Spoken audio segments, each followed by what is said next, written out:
बुद्ध और राजकुमार। मगध राज्य का राजकुमार श्रोण बेहद उद्दंड था। उसको दूसरों के अपमान में आनंद की अनुभूति होती थी। दूसरों को अपमानित करने में वह उम्र का ख्याल भी नहीं करता था। जब माता पिता उसकी हरकतों से बहुत परेशान हो गए तो उन्होंने अपने महल में भगवान बुद्ध को आमंत्रित किया। बुद्ध जब महल में आए तो उन्होंने राजकुमार के विषय में सभी बातें सुनी। उन्होंने राजा से राजकुमार को प्रवचन में लाने के लिए कहा। श्रोण अपने पिता के साथ आया और प्रवचन की समाप्ति पर वह बुद्ध के चरणों में लौट गया। बुद्ध के वचनों से प्रभावित होकर वह बौद्ध धर्म में दीक्षित हो गया। उसका जीवन पूर्णतः बदल गया। कुछ समय बाद उसने प्रायश्चित करने के लिए अन्न जल का त्याग कर दिया।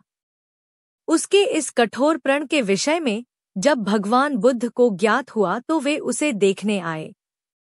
उन्होंने स्नेहपूर्वक उसके मस्तक पर हाथ रखा और बोले, श्रोण, अन्न जल के त्याग के चलते तुम्हारा स्वास्थ्य गिरता जा रहा है। तुम संगीत के जानकार हो, अतः उससे जुड़े मेरे एक प्रश्न का उत्तर दो। क्या वीणा के तार ढीले करने पर उससे स्वर लहरी फूटती है? श्रोण ने जवाब दिया, नहीं भगवान। बुद्ध ने पुनः प्रश्न किया, तब तो तारों को खूब कसना पड़ता होगा। श्रोण बोला, नहीं, अधिक कसने से तार टूट सकते हैं। तब तथागत बोले, वीणा से मधुर संगीत निकालने के लिए उसके तारों को न तो अधिक ढीला रखना चाहिए और न ही अधिक कसना चाहिए।